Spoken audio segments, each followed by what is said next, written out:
Welcome to my channel. Let's learn together with this Akhtar.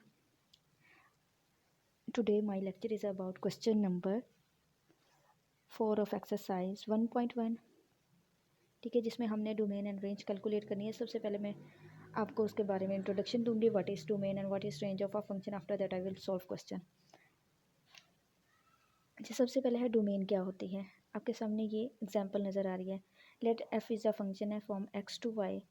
ठीक है, और जो सेट एक्स होता है उसको हम कहते हैं domain of a function, and जो सेट वाई होता है उसको हम कहते हैं को डोमेन ऑफ अ फंक्शन। ठीक है, इसको आपने को डोमेन कहना है, रेंज नहीं होती है, को डोमेन होती है। तो रेंज की डेफिनेशन क्या होती है? Range is the set of all those elements of y which are associated to the elements of x under f. ठीक है, जो मैप हो रहे होते हैं वाई के एलिमेंट्स एक्स के साथ, तो वो होती है इसकी रेंज। ठीक है, हो गया। फॉर एग्जांपल ये आपके सामने एक फंक्शन नज़र आ रहा है।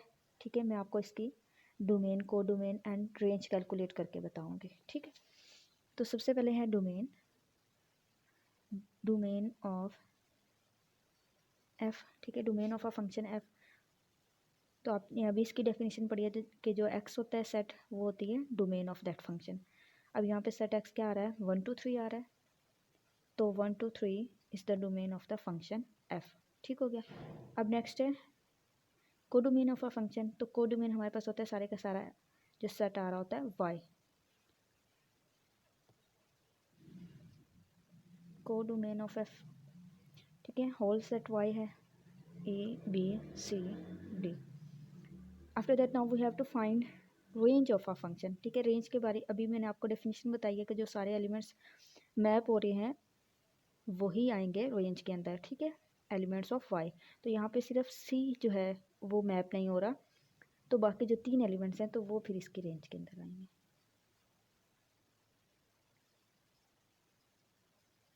Range of f A B and D.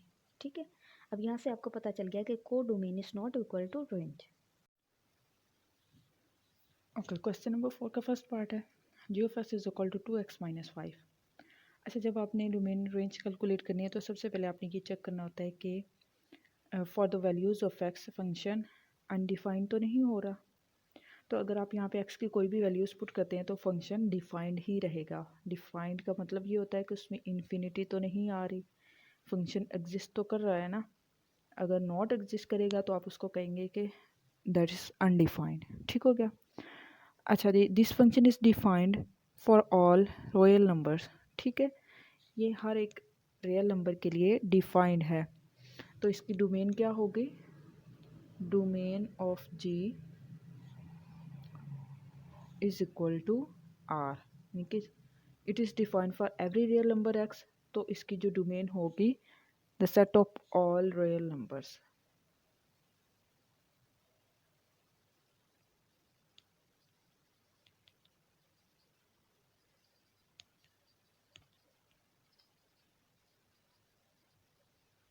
ठीक है, जिसको आप ऐसे भी लिख सकते हो माइनस इन्फिनिटी एंड इन्फिनिटी। अच्छा, अब आपने रेंज कैलकुलेट करनी है। तो रेंज क्या होती है? रेंज में रेंज ये होती है कि आप जब x की वैल्यूज़ पुट करते हैं तो जी ऑफ एक्स की क्या वैल्यू आती है। ठीक है, तो जब आप डोमेन ऑफ जी ले रहे हो set of all real numbers, तो जो रेंज है वो भी तो set of all real numbers आएगी ना। तो रेंज ऑफ जी क्या हो जाएगी? R same the set of all real numbers, या फिर आप इसको लिख सकते हो is equal to minus infinity to infinity. Okay, second part है g of x is equal to square root x square minus 4। तो जैसे मैंने आपको पहले भी बताया है कि जो फंक्शन है हमने सबसे पहले ये चेक करना होता है कि क्या वो डिफाइंड है, कहीं अनडिफाइंड तो नहीं हो रहा। तो अगर आप ये वाली चीज़ देखें, आपको पता है कि स्क्वायर रूट में अगर माइनस के वैल्यू हैं, ठीक है, कम्प्लेक्स नंबर्स बन जाते हैं। तो जो स्क्वायर रूट वाला फंक्शन होता है उसके अंदर हम माइनस की वैल्यूज़ नहीं ले सकते। तो आप इसको लिखोगे this function is undefined for x square minus 4 is less than 0। यानी कि जब ये सारा का सारा लेस देन 0 होगा तो वो नेगेटिव में वैल्यूज़ चली जाएंगी। तो वो फंक्शन अनडिफाइंड हो जाएगा for x square minus 4 is less than 0। तो यहाँ से आप लिख सकते हो x square is less than 4, taking square root on both side, x is less than plus minus 2, यानी कि आप इसको लिख सकते हो -2 is less than x is less than 2, यानी कि जो x है the function is undefined for values of x between -2 and 2। ठीक है, यानी कि ये अब आप इसको डोमेन में नहीं ले सकते। तो आप डोमेन फिर क्या लिखोगे, domain of g is equal to,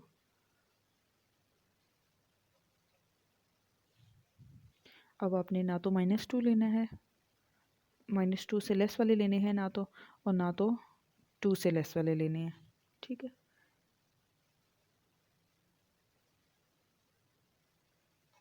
-2 पे तो वो 0 होता है, इसलिए वो तो आप कंसिडर करोगे। ठीक है, तो इसकी डोमेन होगी ये।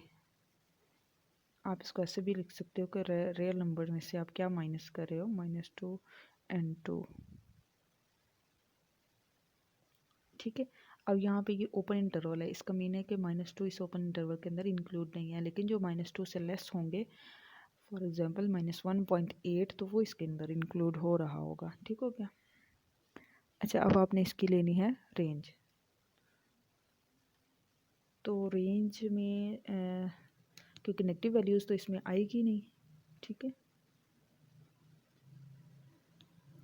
नेगेटिव वैल्यूज़ नहीं आपने लेनी, और -2 से स्टार्ट करके आपने आगे लेकर जाना है, और 2 से स्टार्ट करके आपने आगे लेकर जाना है। -2 और 2 के दरमियान वाले आप नहीं लेने। तो अगर आप -2 यहाँ पे रखोगे तो वो 2 का स्क्वायर -2 स्क्वायर 4 हो जाएगा, तो 4 - 4 0, यानी कि 0 से स्टार्ट होके आगे सारे जाएंगे, क्योंकि वो नॉन नेगेटिव वैल्यूज़ होंगे। तो इसी वजह से आप उसको लिखोगे डोमेन को 0 से लेकर इन्फिनिटी। ठीक हो गया, क्योंकि उसमें सारे नॉन नेगेटिव वैल्यूज़ आएंगी। X is the square of any real number, तो इसमें अगर -1 -2 -3 अगर आ जाता है तो वो पॉजिटिव हो जाता है, जबकि हमने पहले ही कह दिया है कि -1 तो हमने लेना नहीं है। तो लेकिन अगर हम -3 लेते हैं तो वो 6 आ जाएगा, यानी कि वो सारे के सारे पॉजिटिव वैल्यूज़ आएंगे। तो इस वजह से जो रेंज है इसकी वो क्या आएगी, 0 से इन्फिनिटी। अच्छा, जो थर्ड पार्ट है वो g of x is equal to square root x plus 1। तो ये फंक्शन किसके लिए अनडिफाइंड होगा, function is undefined for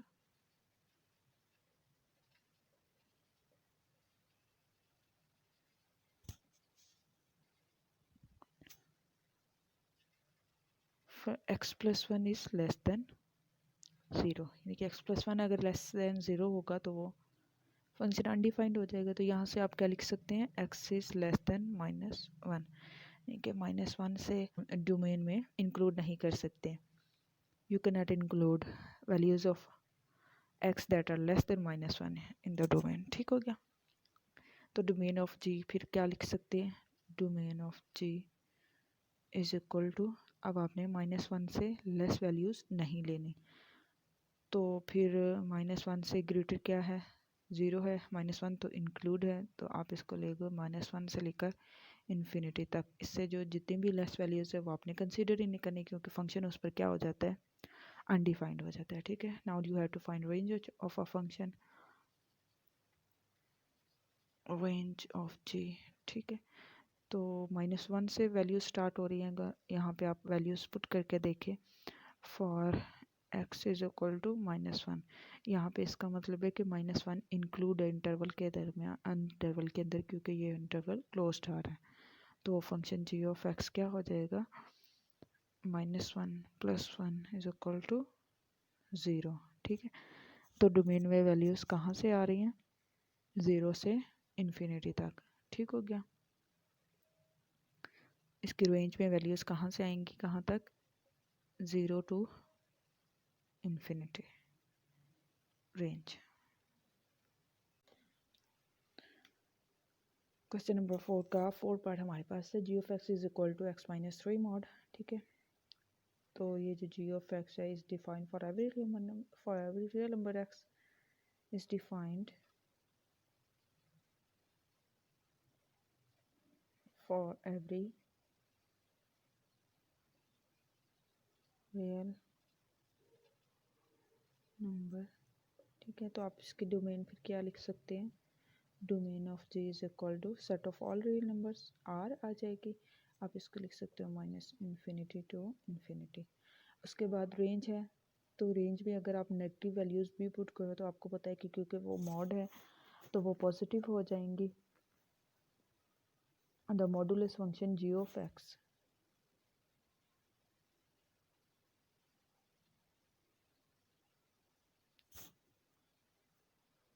is always positive.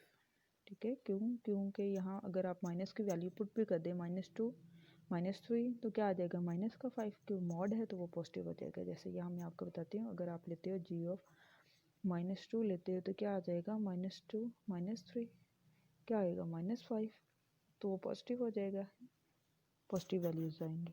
ठीक है, always gives a non negative real number.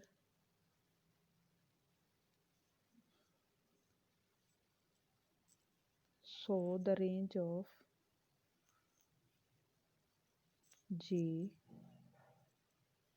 is the set of all real number x.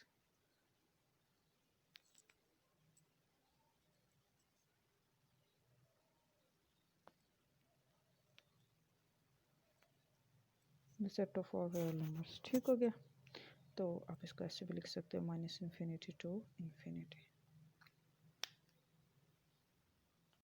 5 part है, 5 part है हमारे पास। G of x is equal to 6x + 7 and 4x - 3।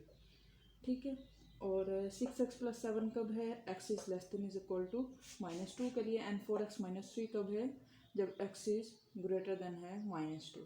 ठीक है, so the function is defined as the function is defined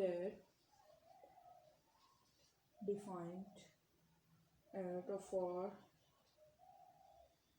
x is less than -2 and x is greater than -2। ठीक है, तो फिर इसकी डोमेन क्या हो जाएगी, domain of f is equal to -infinity and -2 यहाँ पे इंक्लूड हो रहा है, तो हम यहाँ पे क्लोज इंटरवल करेंगे, यूनियन -2 टू इन्फिनिटी। ठीक है, अगर आप इसका यूनियन करके लिखे तो वो set of all real numbers बन जाए। ठीक हो गया, अब आपने निकाली इसकी रेंज। ठीक है, यानी कि आपने वैल्यूज पुट करके देखना है कि वो क्या क्या वैल्यूज आ रही हैं। पहले आपने लेना है for x is less than और इक्वल टू -2। पहले आपने लिखना है for x is less than is equal to -2।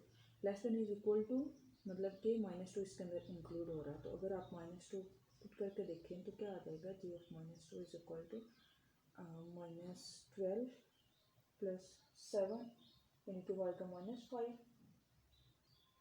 ठीक है, तो यहाँ पे सारी की सारी वैल्यूज जो हैं for x is less than -2 and g of x takes the values smaller than -5। ठीक है, -5 या उससे स्मॉलर वैल्यूज कब आएंगी, इसके अंदर आ जाएंगे। तो आप इसको क्या लिख सकते हो, -इन्फिनिटी -5। ठीक है, -5 इंक्लूड हो रहा है तो इसमें आएगी। फिर if x is greater then -2, suppose अच्छा अगर आप -2 ही ले लें, x इज इक्वल टू -2, अब आपने वैल्यू लेनी है इसकी, तो 4 -2 -3 इज इक्वल टू -8 -3 -11। तो क्योंकि -2 इसमें इंक्लूड नहीं है तो आप इंटरवल को क्या रखोगे, ओपन रखोगे, तो ये -इन्फिनिटी टू इन्फिनिटी आएगा। ठीक है, अब क्योंकि -11 इसके अंदर भी आ रहा है इसके अंदर भी आ रहा है, अगर आप इन दोनों का यूनियन लिखें तो डोमेन ऑफ रेंज है हमने निकाले, तो range of f is equal to -infinity -5 and union -11 1 to infinity, तो ये आ जाएगा -infinity to infinity. Six part में g of x is equal to x minus one and two x plus one. If x less than 3 है तो x minus one आएगा, and 3 से greater than और इक्वल टू है x, तो आपके पास आएगा टू एक्स प्लस वन। ठीक है, and the given function is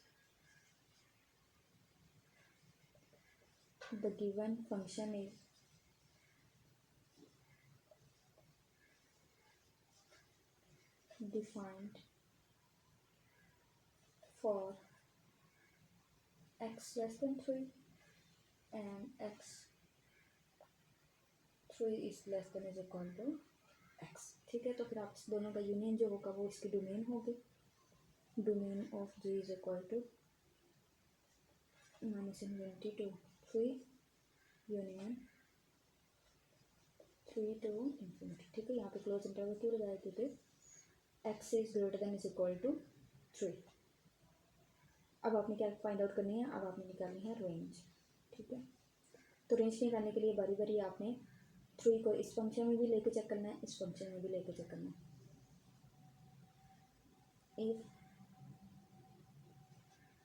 we take 3 in x minus one, अगर आप x माइनस वन में 3 लेंगे तो वो क्या आएगा, g of 3 is equal to 3 minus one 2 आ जाएगा। ठीक है, 3 माइनस वन 2 आएगा। तो इसको आपने इंटरवल फॉर्म में कैसे लिखना है, क्योंकि आप 3 से लेस वैल्यूज ले रहे हो, तो वो आ जाएगा -इन्फिनिटी टू 2। तो 2 आप ओपन इंटरवल लगाओगे, क्यों, क्योंकि 3 से लेस वैल्यूज़ के लिए आपने ये लेना है। ठीक है, अब आपने लेना है if we take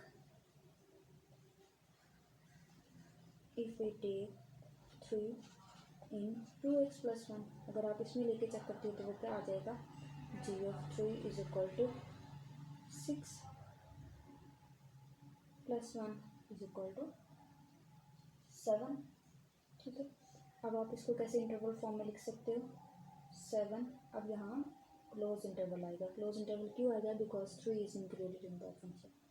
7 to infinity, आप रेंज इसका आप क्लोज करके दोनों का यूनियन करके लिखेंगे। Range of g is equal to -infinity to 2 union 7 to infinity.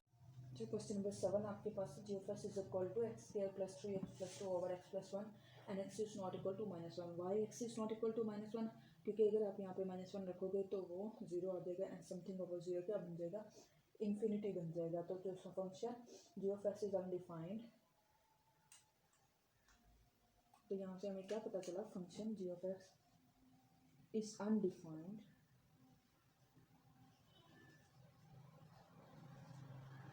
Eight x is equal to -1।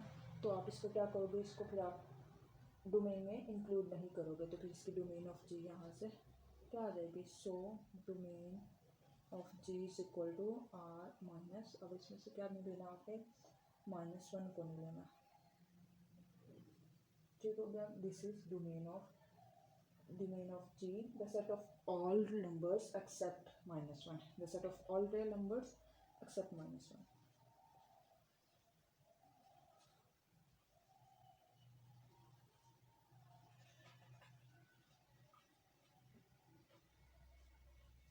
Except -1। ठीक है, ये क्या है, ये डोमेन है। ठीक है, यानी कि आप इसको इस फॉर्म में वर्ड फॉर्म में ऐसे लिख सकते हैं। ठीक है, अब आपने निकाली है रेंज ऑफ जी आपने निकाली है। ठीक है, तो रेंज ऑफ जी निकालने के लिए पहले तो आप इसकी करें factorization. G of x is equal to x square plus 3x plus 2 over x plus 1।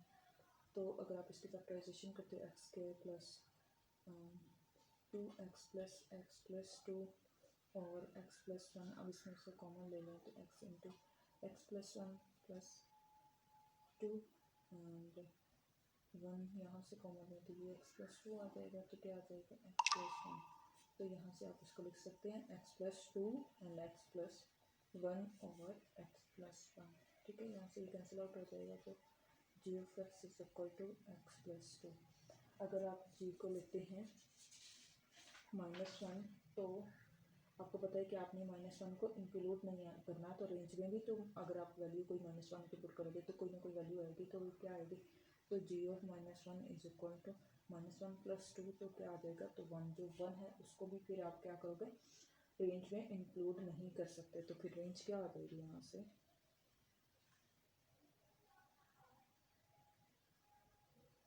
Range of g is equal to -∞ to 1 union 1 to ∞, यानी कि 1 को आपने इसमें रेंज में इंक्लूड नहीं करना। अच्छा, question number 8 and question number 4 का 8 पार्ट आपके पास है, x के -16 ओवर x - 4, ठीक है। तो क्वेश्चन में ये गिवन है कि x is not equal to 4, ठीक है, x is not equal to 4 ये गिवन है, क्योंकि x इज इक्वल टू 4 पे वो फंक्शन क्या हो जाता है, अनडिफाइंड हो जाता है। तो ये जो 4 है फिर आप इसको डोमेन में इंक्लूड नहीं करोगे, since function is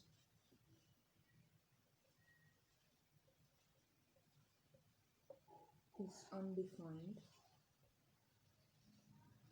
eight x is equal to 4, ठीक है, x इज इक्वल टू 4 पे वो नीचे 0 हो जाता है, x - 4 0 हो जाता है, तो समथिंग ओवर 0 क्या होता है, इन्फिनिटी होता है, तो इसलिए आप क्या करोगे, 4 को इंक्लूड नहीं करोगे डोमेन में, तो डोमेन ऑफ जी क्या आ जाएगी, R - 4 the set of all real number except 4, ठीक हो गया। अच्छा, उसके बाद आपने क्या लेना है, रेंज लेनी है, तो रेंज लेने के लिए पहले आप जी ऑफ एक्स को लें, ठीक है, एक्स के -16 ओवर x - 4 है, आप इसको फैक्टराइज कर लें, आप इसको लिख सकते हैं x - 4 एंड x + 4, क्यों, क्योंकि ये ए स्क्वायर बन रहा है, ये बी स्क्वायर बन रहा है, तो ए स्क्वायर माइनस बी स्क्वायर आप लिख सकते हैं -b + b, ठीक है, ये आ जाएगा x - 4, तो यहाँ से इसको कैंसिल आउट करते हैं, तो जी ऑफ एक्स क्या आ जाएगा, x + 4, क्योंकि आपने 4 इंक्लूड नहीं करना, तो 4 की वैल्यू पुट करके जो जी ऑफ एक्स का आंसर आएगा वो भी तो इंक्लूड नहीं करना, तो जी ऑफ 4 क्या आ जाएगा, 4 + 4 वो आ जाएगा 8, तो 8 को आप क्या करोगे, रेंज में इंक्लूड नहीं करोगे, तो सो रेंज क्या आ जाएगी, range of g is equal to -∞ to 8 या 8 to ∞,